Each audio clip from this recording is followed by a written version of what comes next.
What's up, everyone? Welcome to the Mad Max Lowco recap, Snowmageddon Part 2. And I do mean Part 2. It's a happy day for the Mad Max Lowco recap. 1 year anniversary as of last week, which I didn't do a show, and I apologize. I was dealing with a illness. But a year ago, I did my first ever Mad Max Lowco recap. It wasn't a live show, but it was of what's to come. And became a regular show now that I'm doing. And when I did my first show, it snowed. More so, it sleet last year, and ice, and just terrible weather we had last year. This year was a bit different. It was just snow, a very powdery, white, fluffy snow. And so it's great to be back on the Mad Max Lowco recap. I know it's been a couple weeks, but we do have a lot to talk about, including high school basketball, USCB basketball, and the postponements they had. And we'll talk about their game tomorrow, or games, I should say, for both the men's and women's basketball teams. We'll talk about that. We'll also talk about other things going on in the world of sports. Obviously, the NBA trade deadline is fast approaching. As well as NFL coaching hires are in full gear right now, and there are still two teams have yet to name a head coach for their football teams and their franchises, and we'll get to all of that later on in the show. But we'll start out with high school basketball. A lot of great basketball on Friday night, two very great men's games, and we'll get to that in a second as I get our schedule and scores up here on our Lowco composite schedule. Let's see. Today is also happy February, February 1st today. So, yeah, it's already February. Can't believe that. All right, let's see here. It would have been the 30th. Yeah, here we go. All right, a lot of scores to go over. Girls basketball, Bluffton gets the win. Close win over Hilton Head, 44-41. Good win for Bluffton. Actually, both teams have been struggling this season. They're very young, and give them a couple years of experience. Both these teams are gonna be very competitive. Beaufort girls continuing to go on a roll, 85-50 over Colleton County. And I tell you what, it's funny to think that with how good Beaufort girls have been playing, they're still not in the top 10 in 4A, which just shows you how crazy competitive and how good the 4A girls teams are throughout the state of South Carolina, not just in the lower state, but also the upper state as well. And it just shows, especially with Beaufort basically in control of their region and still not a top 10 team. It just shows you how competitive 4A girls basketball is. Bishop England gets the win over May River, 57-32. May River's starting to pick up some good games. They've been playing some good basketball as of late, but Bishop England's just a better team. Orangeburg Wilkinson gets a win over Battery Creek, 56-14. That Orangeburg girls team is very, very good, very solid. And Battery Creek's a very young team, but they're gaining some real valuable experience.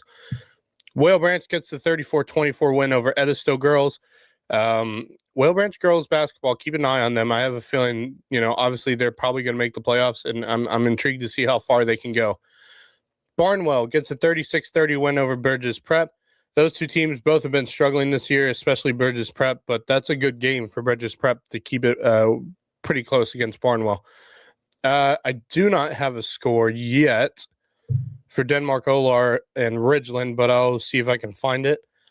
JP2 gets the 62-49 win over the Wilson Hall girls. That's a good win for JP2's team. That Wilson Hall girls team is pretty good. So, JP2 is showing, girls team is showing they can, they might make a trip through the playoffs this year. They might make a deep run. We'll see what they do, because, again, it's 4A girls basketball, and you never know what those Columbia area schools have to offer. So we'll see. Yeah, that's all the scores for girls basketball on Friday. See if I can find Denmark Ridgeland.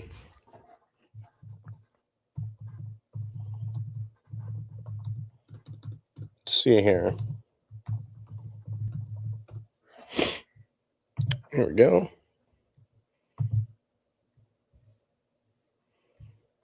I have no...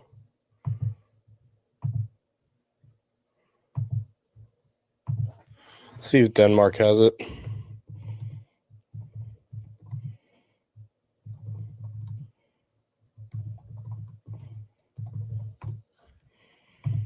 Here we go. Do they have a score?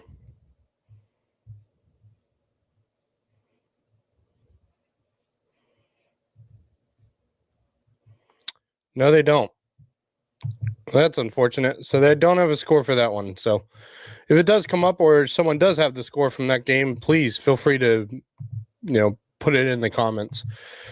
All right, boys basketball. 65-62 win for Bluffton over Hilton Head. Game winner, Harry Skinner. Absolute, shocker. I got the video here on Instagram. It's a little small because I can't get it to go to full screen. So here it is. Give me a second. Trying to get the get it right here.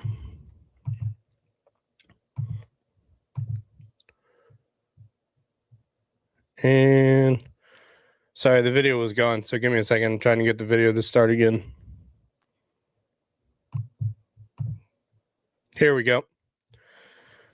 Game winner, Harry Skinner. Boom. 65-62 win for Bluffton over Hilton Head. They stay undefeated in region play. And the way it's going, a pretty good chance of them finishing undefeated in region play. This Bluffton team is, of course, ranked in the top 10 right now for basketball. So they have something to prove to everyone. So great win by Harry. Great, three-pointer by Harry Skinner to give them the win. Yeah, pretty good. Really good, actually. So very, very, very, very good game from those two teams. And the funniest thing is Hilton Head had control for most of the game until really the last maybe 3-4 minutes or so, where Bluffton got back in the game, made it a ball game in the end, and Harry Skinner gets the walk-off, buzzer beater 3. So good win for them. By the way, other Harry Skinner news before I move on. I had mentioned on the show yesterday that he had an official offer from a school. See if I can get it up here. Here we go. He did get official offer, and I have the school. Curry College from the Conference of New England, Division III program, has officially offered Harry Skinner. It's his first college offer to play at the next, to be able to play at the next level. And I have a feeling he'll have a few more to come. Is it just me, or do I feel like he should have had a few more offers by now? That's just my opinion. But great for him to get his first official offer from a school, for him to be able to play at the next level. So good on Harry, man. I've been watching Harry since he was a freshman at Hilton Head Christian, and I have loved watching him improve and grow and actually get taller. You would think he hasn't gotten any taller. He has. He was not big during his freshman and sophomore years at Hilton Head Christian, and he's really grown into himself, and he's really become a fantastic all-around player. So hats off to Harry Skinner for getting his first offer from Curry College in the Conference of New England Division III program. Congrats to him. Hopefully he has a few more of those.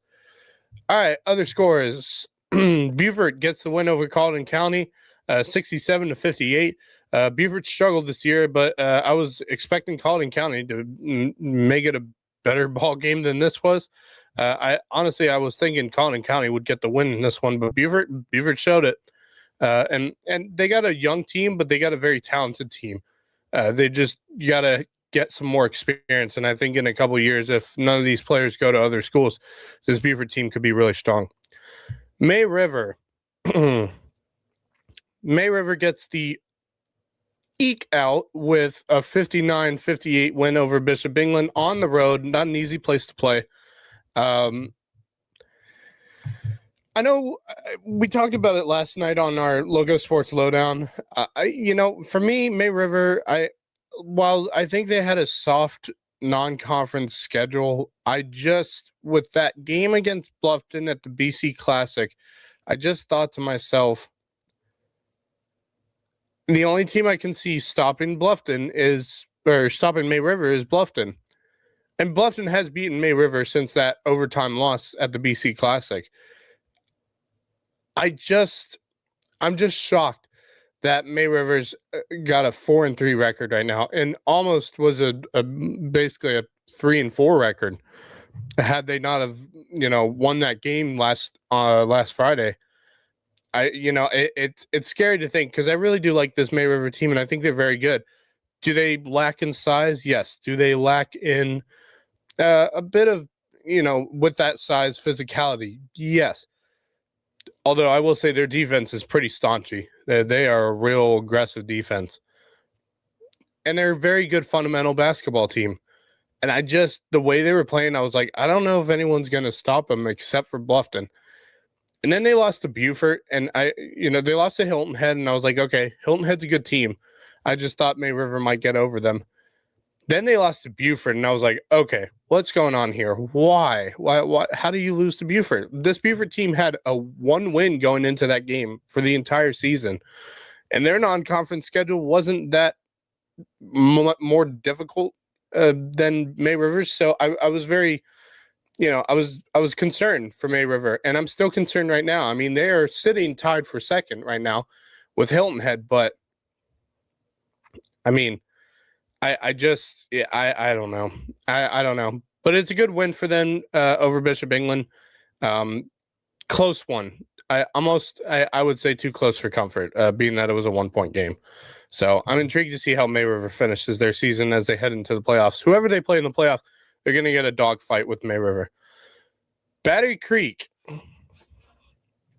Actually, I'll come back to Battery Creek. I'll save that one for last because I got the highlights from Beaufort Zone. And, of course, our good friend of Lowco Sports, Javon Livingston. We'll get to that in a second. Edisto gets the win over Whale Branch. That Edisto boys basketball team is pretty solid. And Whale Branch's boys team, like, they got the size. They got the physicality. I don't know. They're just not a very great offense. They're not really a good offensive team. 65-42 win for Edisto. Bridges Prep gets the 20-point win over Barnwell, 49-29.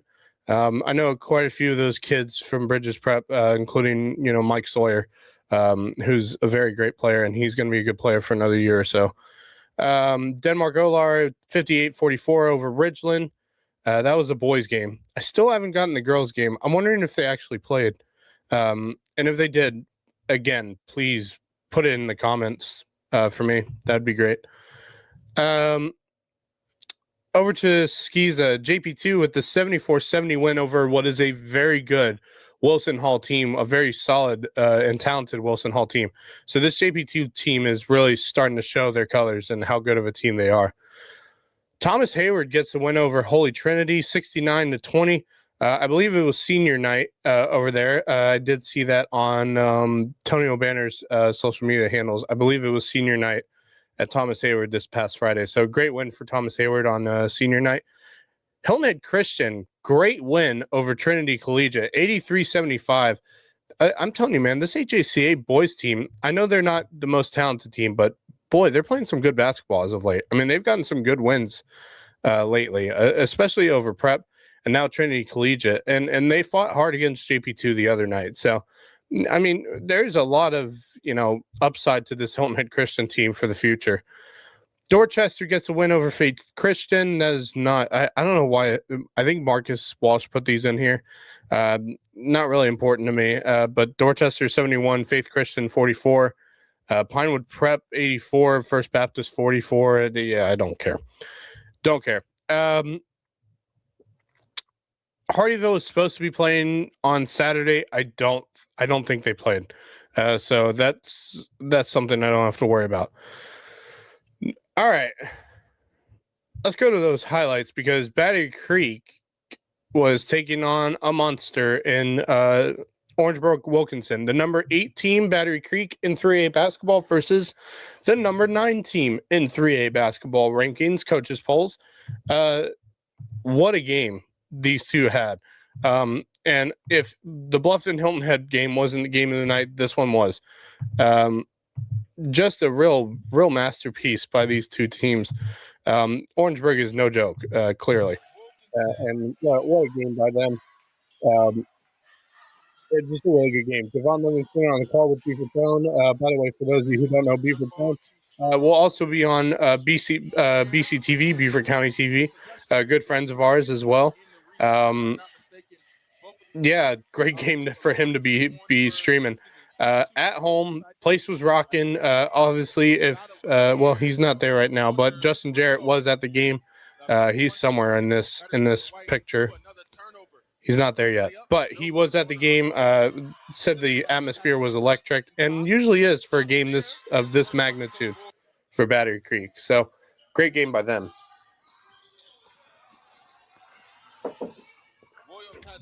You know, CJ Brown has been, really building this program, and it's really fun to watch. What this Battery Creek team has been doing.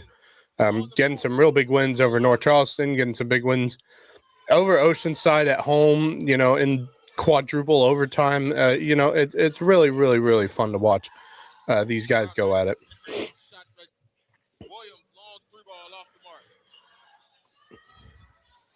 So, really, really good stuff. Let me get to the ending here.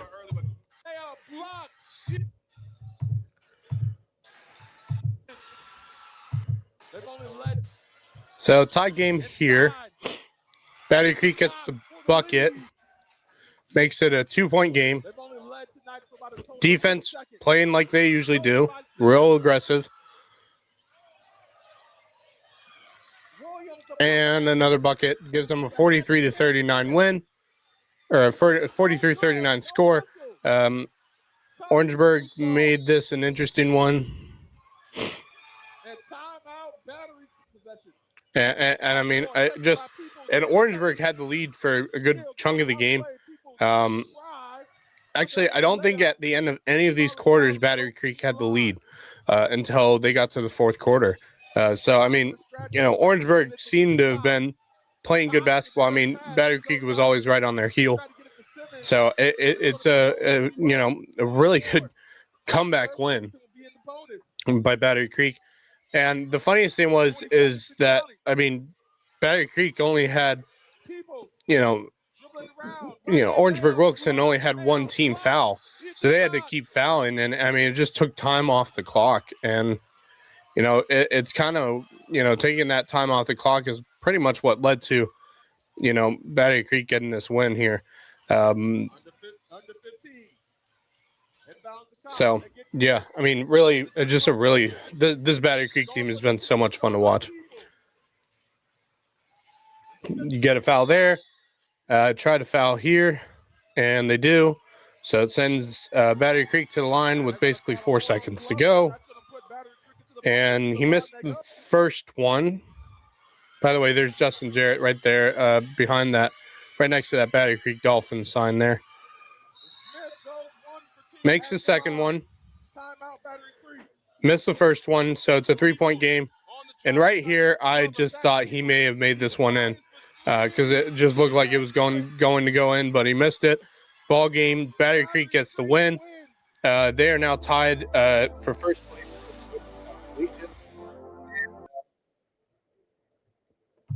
Good win for them. Really good win. So Battery Creek is in a really good position right now. So upcoming schedule, Tuesday, they should be playing basketball games on Tuesday. So Tuesday's schedule, girls and boys basketball, Colleton County at Bluffton. That's both girls and boys. Bishop England at Beaufort. The WHHI game of the week, May River at Hilton Head. Hanahan at Battery Creek. That's, I believe, Battery Creek's last region home game for this season. So, last chance to see Battery Creek at home on Tuesday. Edisto at Bridges Prep. Lake Marion at Whale Branch. Hardyville at Allendale Fairfax. That should be an easy dub for the men's team.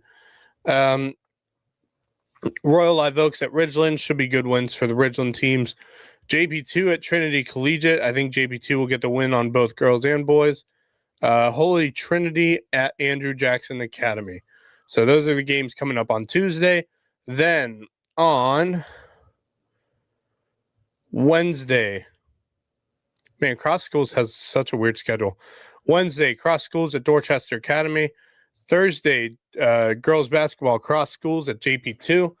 Then Friday, Bluffton at Bishop England, Buford at May River, Hilton Head at Colleton County, Battery Creek at North Charleston. Big game there for Battery Creek. Bridges Prep at Lake Marion, Whale Branch at Hampton County. That should be an easy win for that Hampton County boys team. Girls team will be interesting. Denmark Olar at Hardyville. That is a huge game. I'm actually going to be there for that game to be on the PA desk for the Hardyville Denmark Olar game. And then other games for girls basketball, HACA at Lawrence Manning, Hilton Head Prep at the Savannah Jaguars, and then boys basketball. Only other game is Camden Military at JP2. That should be an easy dub for the JP2 boys. So that is high school basketball for this upcoming week, barring weather, which I don't think at this point is going to be an issue. So that's it for them. USCB, let's move on to some USCB basketball. Actually, we'll do that when we come back from the break. You are watching the Mad Max Lowco Recap on the Lowco Sports Media Network.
Welcome back to the Mad Max Lowco Recap. All right, USCB basketball.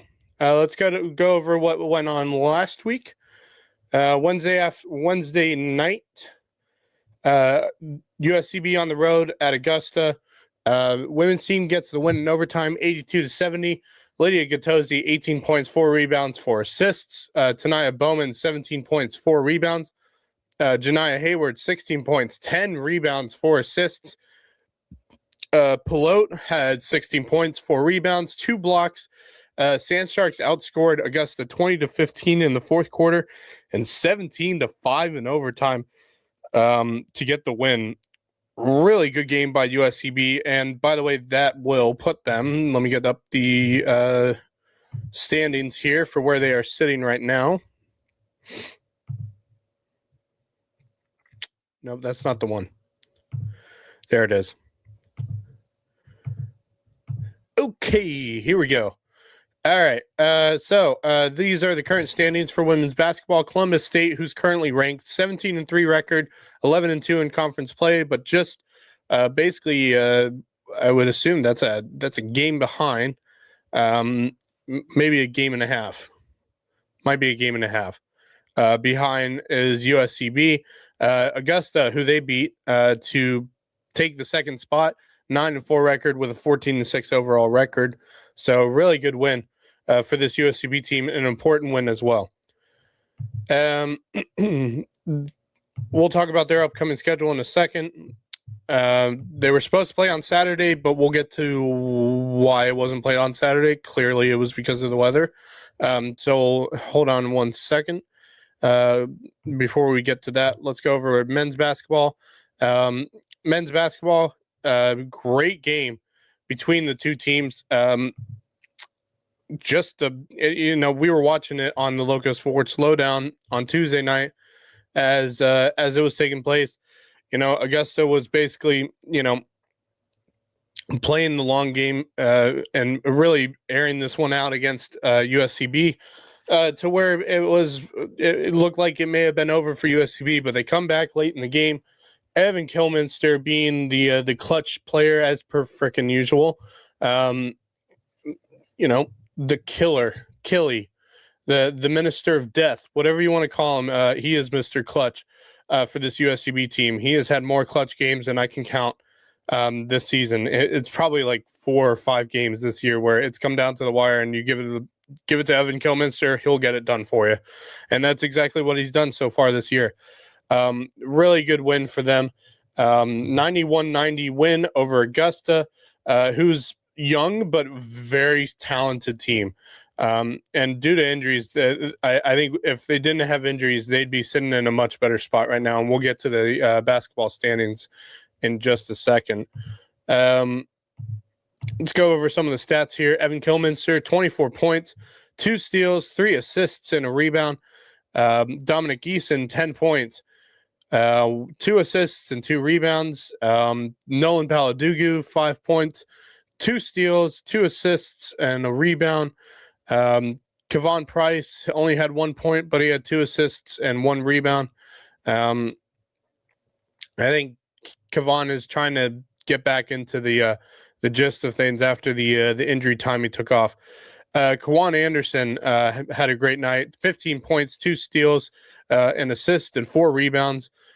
Ishmael Rashid, Big Ish, 14 points, 1 steal, and 2 rebounds.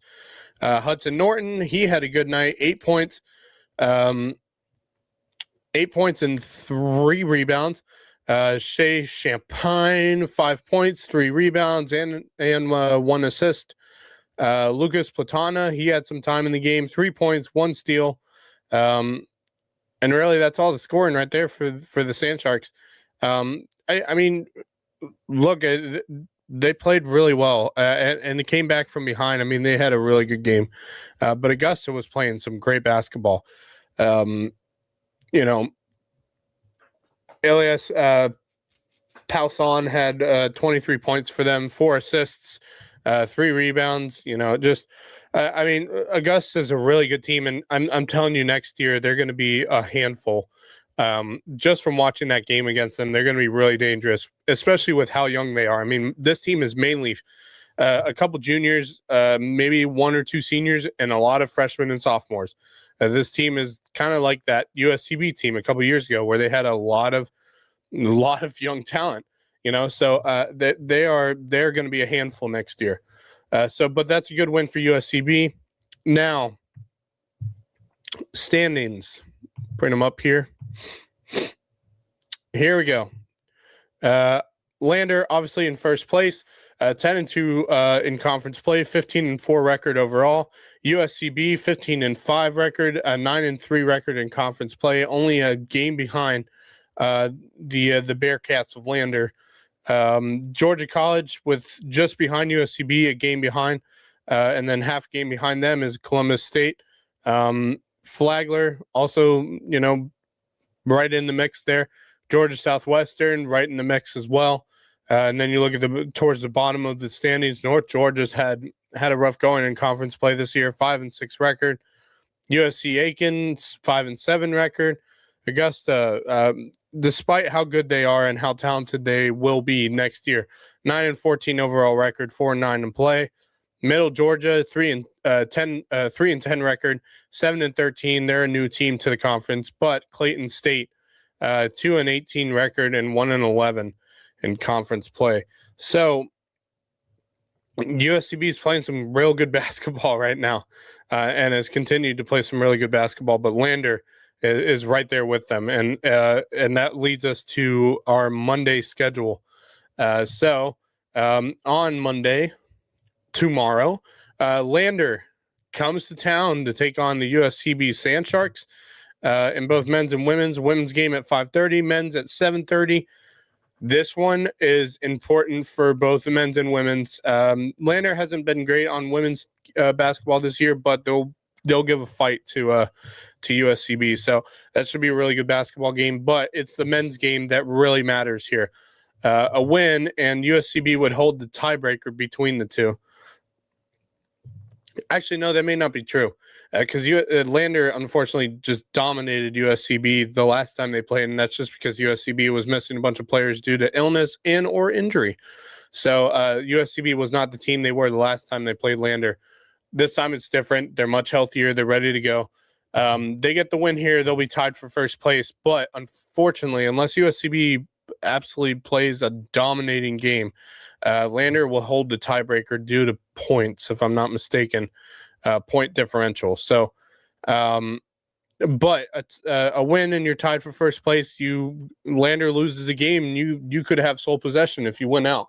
And if you make it through the first round of the playoffs, you get to have the home advantage for the rest of the playoffs. And the semifinals and finals will be at the Cove at USCB, and what an opportunity that will be for the area. So that's on Monday. On Wednesday, Georgia College comes to town to play USCB. Women's at 5:30, men's at 7:30. Then on Saturday, Middle Georgia comes to USCB. Women's at 1:30. That's a big game. Women's basketball for Middle Georgia has been really solid this year. Men's basketball at 3:30. Middle Georgia versus USCB. So three dates of basketball this week. Fun times for the Sand Sharks, and we're getting to the last stages of the season. We're getting there, guys. So we only have a few more weeks before playoffs begin in the Peach Bowl Conference. So it's going to be, we're starting to hit the home stretch for USCB basketball. So and both the men's and women's teams are sitting in really good spots coming to the home stretch. So, they're both currently looking at home playoff games for the first round. So this is going to be a lot of fun. All right. Let's see, what else is there to talk about? Did we have any players of the week? No.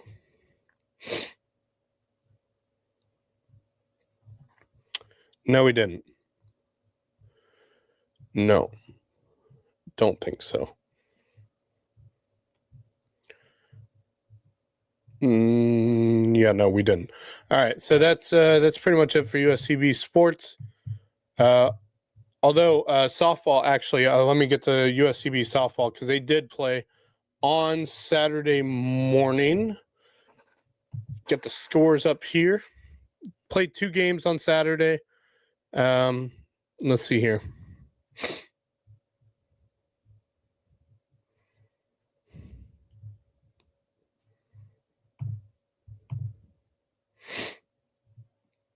So they were supposed to play 2 games today. That did not happen. Obviously, it was canceled. So USCB will be back on the road on the 7th, I believe, at North Greenville, which we know someone from this area who was playing for North Greenville, but she's now at Presbyterian College, I believe, is Kylie Rast. January 30th, so yesterday? No, not yesterday. Friday?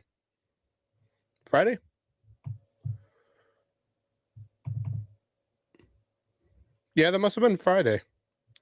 So Friday, USCB softball, they got the first win over Converse, 14-2. See if I got some stats here. Cassie Brundage pitched a complete game. Let's see here.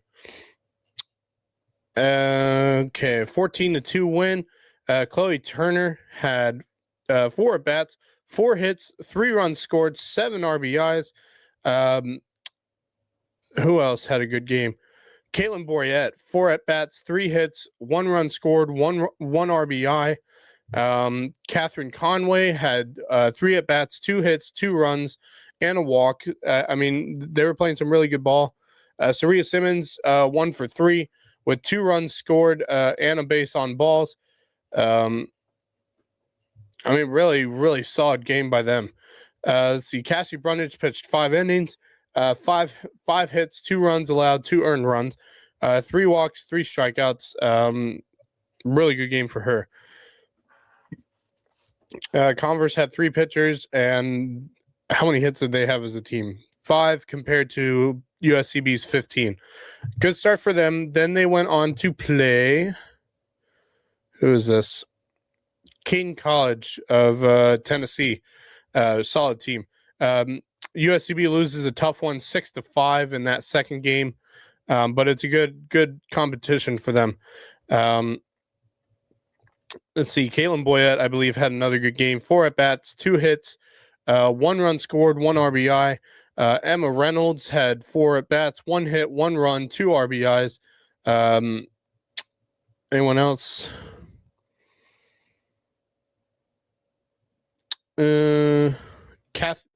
Catherine Conway had 5 at-bats,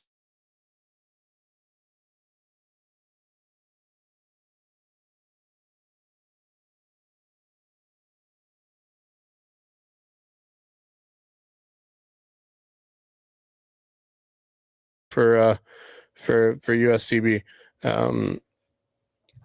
Pitching wise, Madison Murphy started on the mound, 8 innings pitched, 5 hits, 6 runs allowed, 5 earned runs, a walk, 7 strikeouts though, so pretty good for her. And only 2 hit by pitches. And then Emily Morgan finished out that game.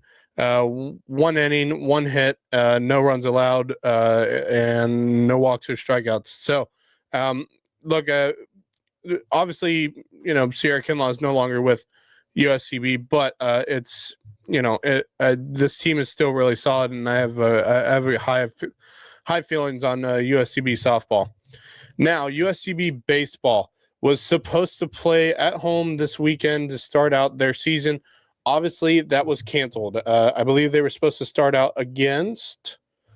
Who were they supposed to start out against? Let me get the schedule up here. If it will load, here we go. So they were supposed to play Davis and Elkins College on Friday, Saturday, and Sunday. All those were canceled, so they will be back on the 3rd at home against Edward Waters. And then they play Friday, Saturday, and Sunday against Wheeling University. So, they're going to be in good shape. Get a little more time to get themselves ready to go. I got high hopes for this team. Clearly, the Peach Belt Conference does not. They're expected in terms of the preseason to finish 10th out of 11 teams.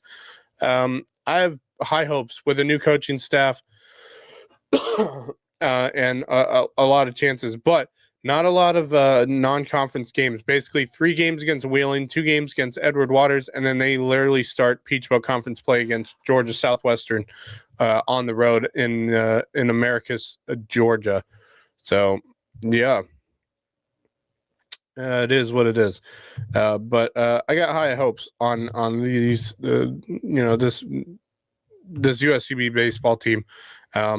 I'm excited to see how competitive they can be. Do I expect them to win the conference? No. I would like to see them make the conference tournament, which I think they can this year. I think they got enough experience on this team to where they can fight, win some games, and makes conference tournament wherever that ends up being. So that's it for USCB. When we come back, we'll switch from local sports to the world of sports, where we are going to talk about some NFL head coaching hires, as well as some interesting stories coming out of the NBA this week, including the fact that the NBA trade deadline is fast approaching. So we will do all of that when we come back here. You're watching the Mad Max Lowco Recap on the Lowco Sports Media Network.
Welcome back to the Mad Max Local Recap. All right, time for some other sports around the world. We'll start with obviously the NBA. I think a lot of you saw this week.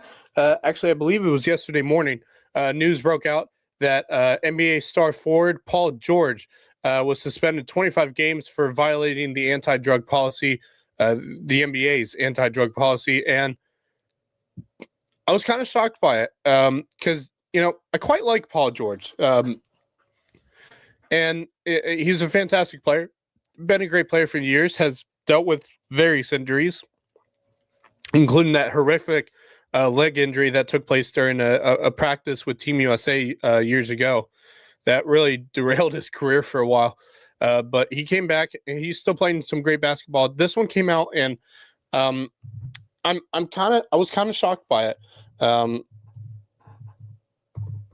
I want to see if they got more details as to what he was, caught,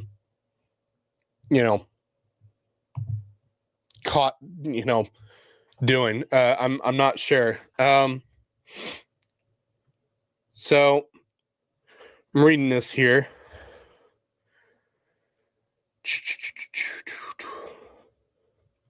Obviously, for those of you who don't know, the NBA's anti-drug policy is among one of the most strict, policies among any sport, any major level professional sport. It's got one of the strictest regulations, with some serious penalties that are designed to deter violations and protect of course the integrity of the NBA.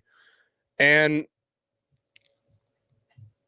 so the situation was, Paul George, explained his suspension was tied to mental health treatment. And now, look, I don't, if that is the case, I can understand. He's gone through some things during his career. And for that, obviously, with mental health, policies, including medications and stuff, you got to be careful with what you're taking. And so, obviously, I guess on Paul George's account, probably a poor decision to, not pay attention a little more to what medications he was taking for mental health, if it is mental health, which is what he has come out to explain and say basically it was, I guess, a mental health, a medication for his mental health. And that's fine and all, but 25 games is really bad, especially at this point in the season where they've played most of their season already. They're getting into the last quarter of their season basically this week. And so with 25 games left to go, 25 games for him, it gets him to the point where if they're trying to fight for a playoff spot, they're in a bad spot with Paul George. So now you're wondering, does the 76ers make a move to, replace and have someone step in for Paul George while he is on his suspension? So there's a bunch of whole questions with that. Obviously, the NBA trade deadline's fast approaching. Questions are still being asked as to the sweepstakes for Giannis Antetokounmpo, because clearly he wants out of Milwaukee. He's been wanting out of Milwaukee for a while. But it was kind of whether or not the Milwaukee Bucks would hear offers. They're now hearing offers. They're fast approaching the trade deadline. When is the trade deadline? Should be, it might be this week.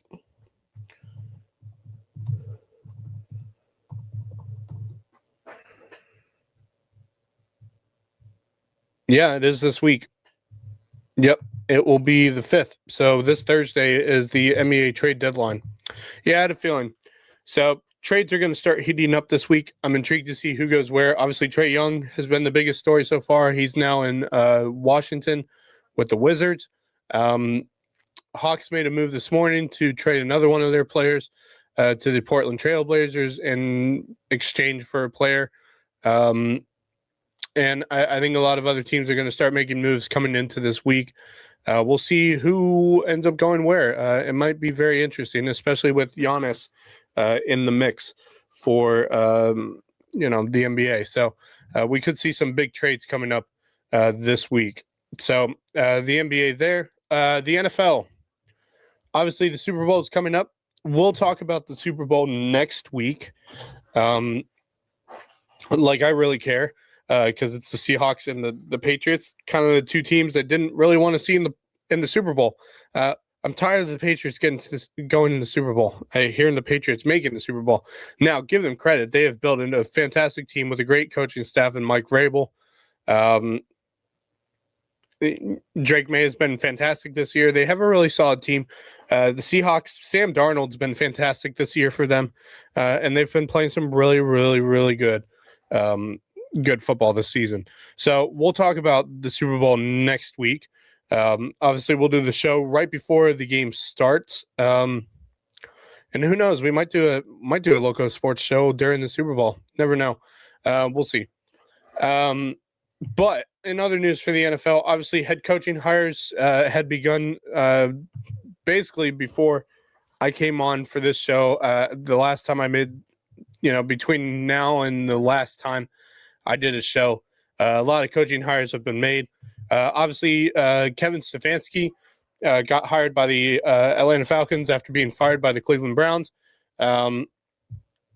I think it's a great hire for them. Jeff Erblich will be the defensive coordinator. Tommy Rees will be the offensive coordinator. So I think the Falcons have something put together for a good coaching staff here. They do have a new general manager, Ian Cunningham, the former assistant general manager from the Chicago Bears, will be the new general manager. Obviously, the president of football is Matt Ryan. So a lot of good things for the Falcons. And I think, Arthur Blank made the right choice in just completely scrapping everything and starting fresh, especially with the team they had. Baltimore Ravens hired former Los Angeles Chargers defensive coordinator Jesse Minter to be their new head coach. A fast rising coach, young coach. Minter, of course, was defensive coordinator for Jim Harbaugh. At the University of Michigan between 2022 and 2023.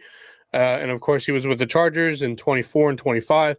He takes over for Jim's brother, John Harbaugh, in Baltimore. So he's coming in with a good situation in Baltimore. We'll see what he can do. A 5-year contract. So we'll see what he can do. Buffalo Bills hired Joe Brady, who is the offensive coordinator for the Buffalo Bills, assigned him to a 5-year deal. Places Sean McDermott, which I hated to see him be fired, but I totally understand it.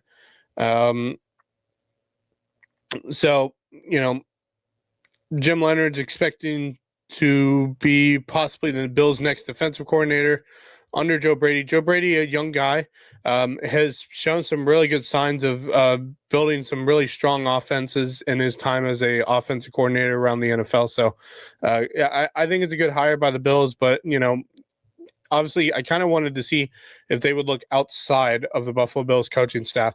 They didn't. They hired Joe Brady. Obviously, Josh Allen would have had something to say about that. So, it's a good hire. I don't hate it whatsoever. The Cleveland Browns did hire a coach this past week, and they hired Todd Monken. I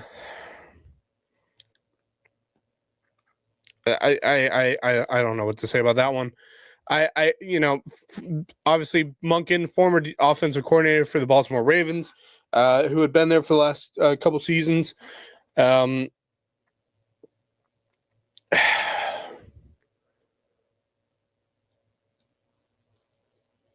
Yeah, it's interesting. I'm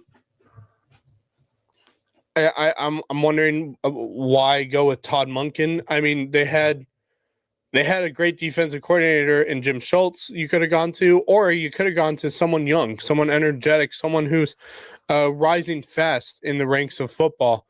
And, kind of like I would think the Cleveland Browns were going to try to look for the next Sean McVay. And instead, they hired Bruce Arians. And a Bruce Arians type coach, you know.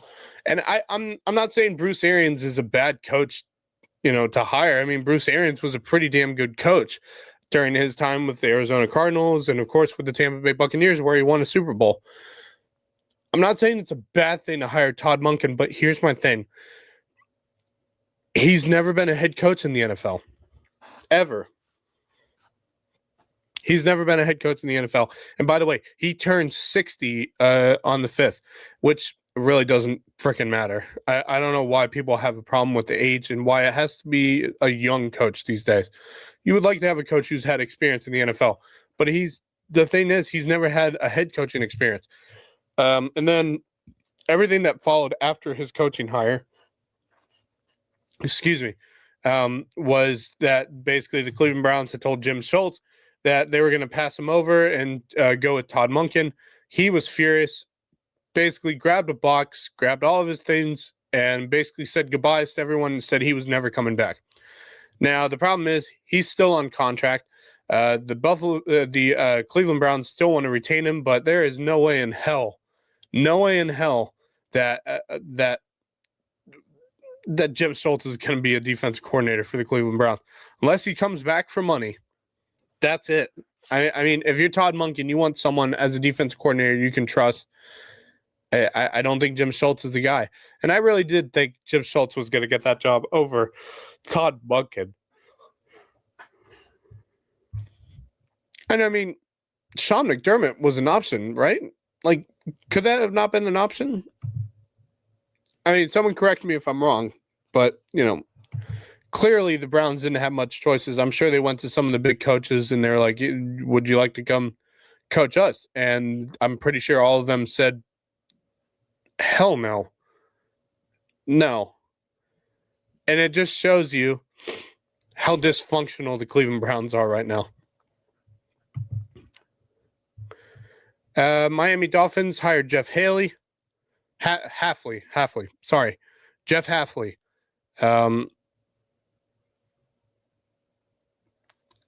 Yeah. A former Packers defensive coordinator. I mean, Green Bay ranked 9th in yards allowed per game, 6th in yards per play, and 8th in points allowed per game during his 2 seasons as a defensive coordinator for the Packers. So I'm not hating him. I don't think that's a bad hire at all. I'm intrigued to see what he can do with the Miami Dolphins. We'll see. Obviously, John Harbaugh went to the New York Giants. 5-year deal with the Giants. Should be a good one. It should be a good hire for him, especially with how young the team he has is. And I think he can do something really special, especially when everyone gets healthy next season. Pittsburgh Steelers obviously hired Mike McCarthy.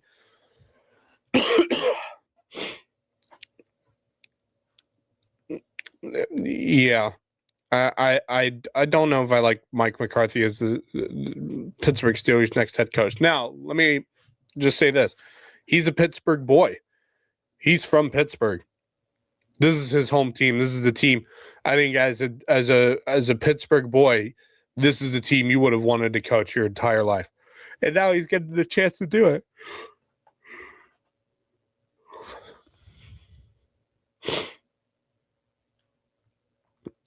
But the thing for me is with Mike McCarthy is you're almost getting to the point where is it because they're trying to bring back Aaron Rodgers or because they hired him because they think he can bring a Super Bowl trophy back to the Pittsburgh Steelers? And I think it's the first option right now. And I think if that's the reason they hired him, that might be the biggest mistake the Pittsburgh Steelers have ever made. And you got to hate it if that's the case. If that's not the case, I think it's a great hire. I think he can do some good things for the Pittsburgh Steelers. I think he can build the Pittsburgh Steelers back to being a team that can compete for Super Bowls. But they have a lot of work to do to get there, including getting a young quarterback. Whoever that may be. Tennessee Titans hired Robert Salah. Great hire for them. Obviously, former San Francisco 49ers defensive coordinator. Actually, former New York Jets head coach as well. Obviously, he didn't have a great time, but they're giving him a 5-year contract as well. You know,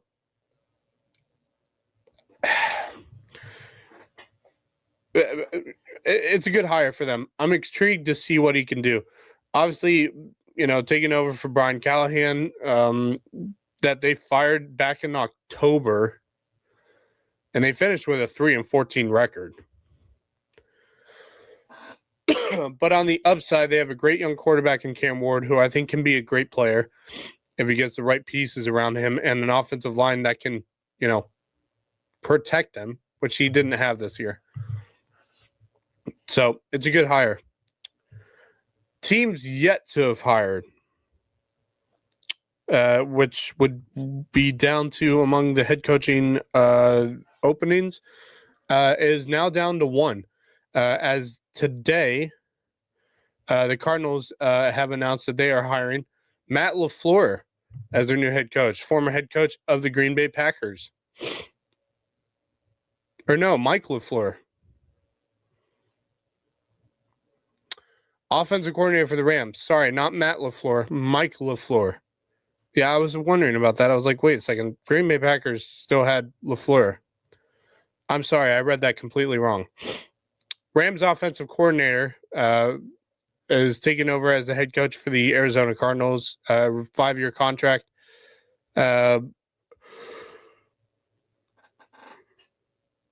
So, yeah, great hire. And it leaves the Las Vegas Raiders with the only coaching hire yet to be made. But it sounds as if they're expected to hire Clint Kubiak, the offensive coordinator from the Seattle Seahawks. After it'll probably, if they hire him, it will be after the Super Bowl, as he wants to finish up the Super Bowl and then make the move over to the Las Vegas Raiders. So it looks like all the coaching positions have been filled in terms of head coaching positions in the NFL for this upcoming off season. So, yeah, a lot there.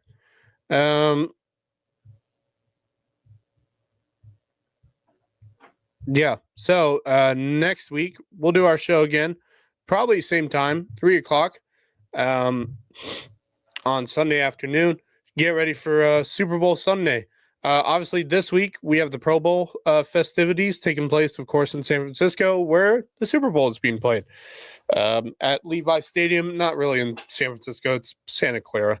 Yeah, no, it's not really. It's not really San Francisco. I mean, I guess you can call it the Bay Area, but it's not. It's not San Francisco. It may be home to the San Francisco 49ers, but it's not San Francisco. I can just tell you that right now. All right, that should be about it for us here on the Mad Max Lowco recap. And look at that, we're right at an hour in 1 minute. So I will see you guys next Sunday. Stay tuned for more to come on the Lowco Media Network. I believe we have the One Lowco Hoops Happy Hour coming up with, of course, Rob Benson and Matthew Fisher-Davis alongside Justin Jarrett. And then, of course, tonight, as per regular scheduling, the Lowco Grind will be coming up tonight on the Lowco Sports Media Network. We'll see who all's on the Lowco Grind tonight. Obviously, Justin Jarrett will be there. He'll be the host. We'll see who all joins him. Stay tuned for those shows if you're ready to watch some of that. We on soon for the Lowco Sports Media Network. And then Monday, maybe not Monday, possibly Tuesday, we will do the Lowco Sports Lowdown. We'll see. It may be Monday, but I think it's going to be Tuesday, being that we have USCB basketball games on Monday. So probably expect us to be back on the Lowco Sports Lowdown for Tuesday afternoon, and we will go from there. So I want to thank everyone for watching. Thank you to the sponsors who continue to support Lowco Sports. And by the way, if any businesses would like to sponsor my show, the Mad Max Lowco Recap, please feel free to get in touch with me or Justin Jarrett and figure out a way for you to become a sponsor of the Mad Max Lowco Recap, because I am looking for sponsors.